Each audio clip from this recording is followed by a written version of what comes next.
Dapat nasunod ang due process at ang rules. Hindi pwedeng shortcut. Justice delayed is justice denied, and justice conducted the wrong way is no justice at all. Hindi naman nakakain itong impeachment. Anong nangyari sa tatlong naunang impeachment complaints? As mandated by our Constitution, tila dinrable lang ito at hindi pinaandar ang shot clock. Parang hindi po ma-technical sa oras. Sa basketball nga, hindi pwedeng puro dribble lang. May shot clock po yan. At may oras na dapat mong obserbahan. Mr. Presiding Officer, para sa akin, mas mabuting unahin natin ang tunay nating trabaho. Ang pagseserbisyo sa taong bayan, maraming nasasayang na oras sa isyong ito na hindi naman mapapakinabangan ng ordinaryong Pilipino. This issue has already been too divisive. 3 taon na lang po matatapos na ang termino ng Vice Presidente. Election na naman at antayin nyo lang sana. At kilala ko po ang mga Duterte, Mr. Presiding Officer. Hindi sila tumatakas sa accountability, hindi sila tumatalikod sa hamon ng buhay. Hindi sila tumatalikod sa kanilang tungkulin. Maraming beses nang sinabi ni dating Pangulong Duterte na handa nga siyang sumagot at harapin ang mga inaakusa sa kanya, pero dito po sa ating bayan, hindi sa ibang bansa.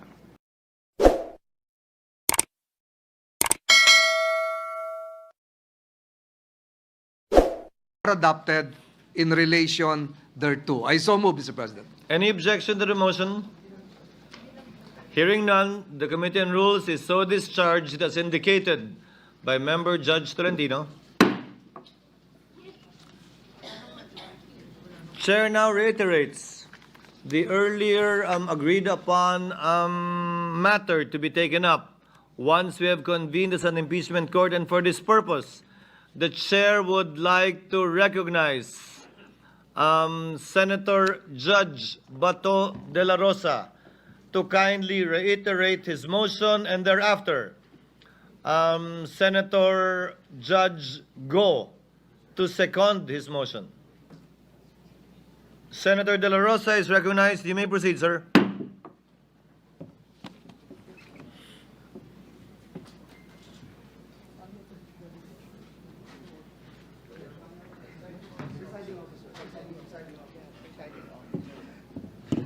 Thank you, Mr. Presiding Officer.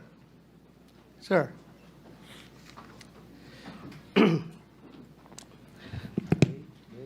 So I would reiterate my motion.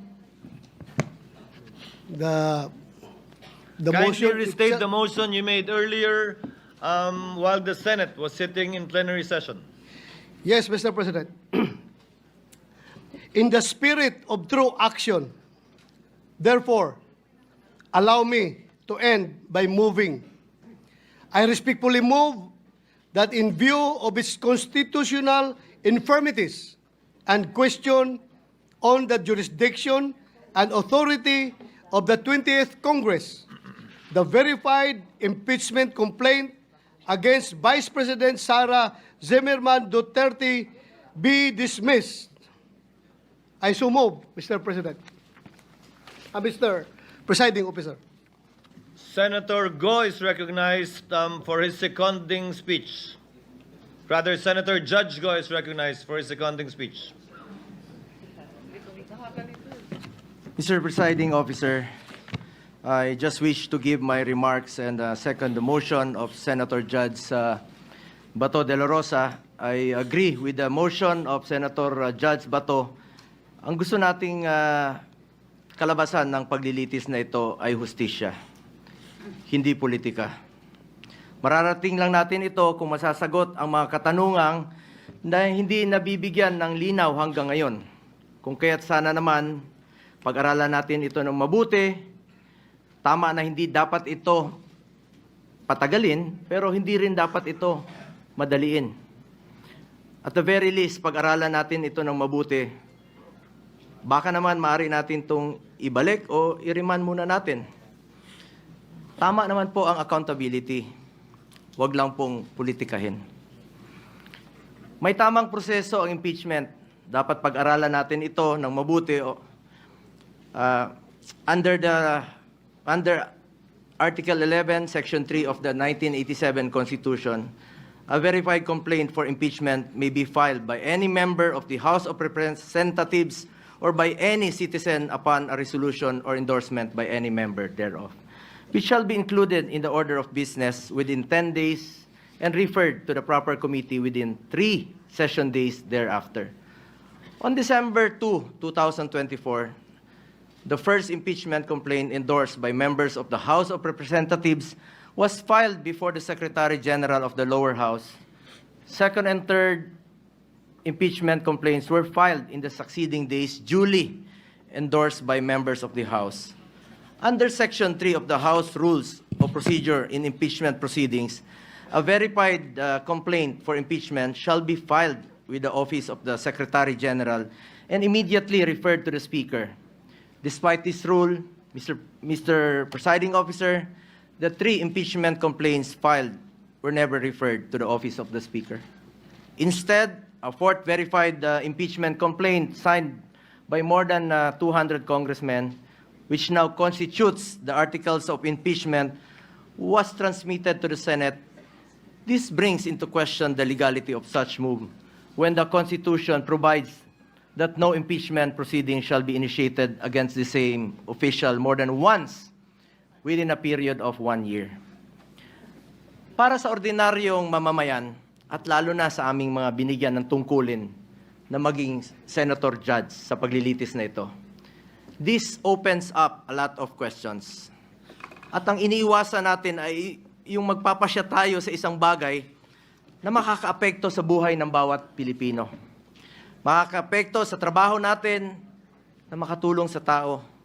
Tapos hindi naman pala dumaan sa tamang proseso. Yes, we are senator judges tasked to decide on this matter, and we took an oath to be impartial. But this matter, whether it went through the right process or not, should be first decided upon and settled with no question prior to that. We are all for accountability. In fact, maganda nga sana mapakita ng accused at ng accusers kung may ebidensya ba o wala. Pero bilang mga mababatas, dapat siguraduhin alinsunod ito sa batas at tamang proseso. Dapat hindi na circumvent ang batas, dapat nasunod ang due process at ang rules. Hindi pwedeng shortcut. Justice delayed is justice denied, and justice conducted the wrong way is no justice at all. Anong nangyari sa 3 naunang impeachment complaints? Bakit hindi ito agad na-refer sa Speaker's Office? Bakit hindi ito isinama sa order of business within 10 session days? At bakit hindi ito inirefer sa tamang komite within 3 session days after its inclusion in the order of business as mandated by our Constitution? Tila dinrable lang ito at hindi pinaandar ang shot clock. Parang hindi po ma-technical sa oras. Sa basketball nga, hindi pwedeng puro dribble lang. May shot clock po yan. At may oras na dapat mong obserbahan. Pangalawang issue na dapat bigyang linaw ay kung maaari bang tumawid ang impeachment case sa 20th Congress. This is the first time in our history that an impeachment case was filed nearing the expiration of a legislative Congress. The reality is, we do not have enough time to finish the impeachment trial this Congress. Mag-aabot na po ang 19th at 20th Congresses at magkakaroon na ng new set of senator judges by June 30. Maging tayo, hindi magkasundo kung paano bang tumawid ito sa next Congress o hindi. Mr. Presiding Officer, ilan lang po ito sa katanungan na legality na hindi pa nasasagot. Mayroon pa pong pending sa Supreme Court challenging the legality of the impeachment case. Baka masayang lang ang oras natin dito if in the end, this complaint suffers from constitutional infirmities. Let us focus on what is important for our people that we serve. Hustisya sa tamang paraan at serbisyo na makakatulong sa mga Pilipino. Yun po ang kailangan ng taong bayan. Yun ang dapat pagtuunan ng pansin. Mr. Presiding Officer, para sa akin, mas mabuting unahin natin ang tunay nating trabaho. Ang pagseserbisyo sa taong bayan, maraming nasasayang na oras sa isyong ito na hindi naman mapapakinabangan ng ordinaryong Pilipino. This issue has already been too divisive. Ilang buwan na po. Mag-focus sana tayo sa pangunahing mandato ng lehislatura. Ang gumawa ng mga batas at magsulong sa mga programa na tunay na tutugon sa mga pangangailangan ng ating mga kababayan, lalong-lalo na po yung mga mahirap at walang ibang malalapitan kundi ang gobyerno. Marami pa pong mga pending bills pa po. Hanggang ngayon na hindi pa natin natatapos with one working day na lang po. Baka hindi pa po may papasa. At ito po'y mapapakinabangan ng mga kababayan natin. Dapat yan po ang ating unahin. As raised by some of our colleagues yesterday, that in as far as the impeachment case is concerned, based on the results of the recent midterm elections, I believe the Filipino people have decided at ang kanilang desisyon, mas gusto po nilang tutukan natin ang trabaho at serbisyo. Tama na, tigilan na natin ang pamumulitika. 3 taon na lang po, matatapos na ang termino ng Vice Presidente. Election na naman, at antayin nyo lang sana. Ang importante sa ating mga kababayan ay may pagkain sa kanilang hapagkainan. May matibay na healthcare system na kayang tumugon sa pangangailangan ng may sakit, disenteng trabaho at marangal na pagkakakitaan, dekalidad at abot kayang edukasyon, at ang katiyakan at panatag na ligtas silang makakauwi kahit sa gabi. Hindi naman nakakain itong impeachment. Sana pwede ninyong ikonsidera at the very least, bago tayo maglitis dito, siguraduhin muna natin na nasa tama na prosesong tinahak natin dito. At the very least nga, sabi ko, marahil pwedeng ibalik o i-remand muna na ito sa pinagmulan sa House of Representatives dahil marami pang ang katanungan ang legally hindi nasasagot. Mas mabuting siguraduhin natin na sumunod sa proseso ang anumang kaso na ating diringgin para hindi masayang ang ating oras.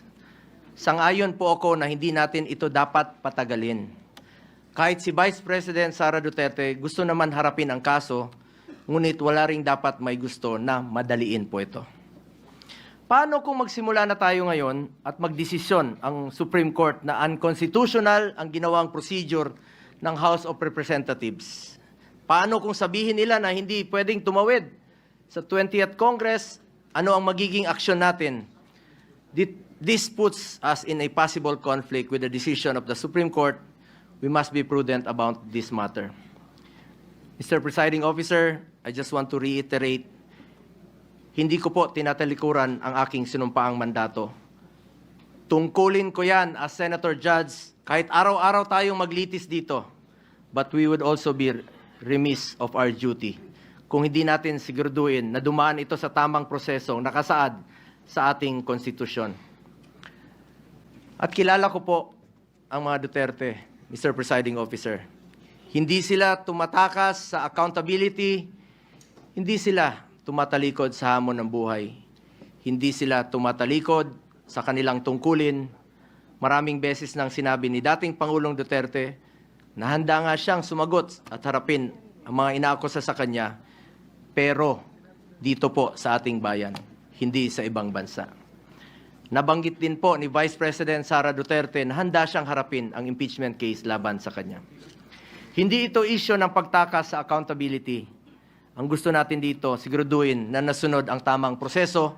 We must respect and abide by the procedure laid out in our Constitution. Hindi pwedeng mamili lang tayo ng mga provision na ating susundin. We are all bound to the rule of law and we must follow due process. That is all, Mr. Presiding Officer. Thank you, Senator Go.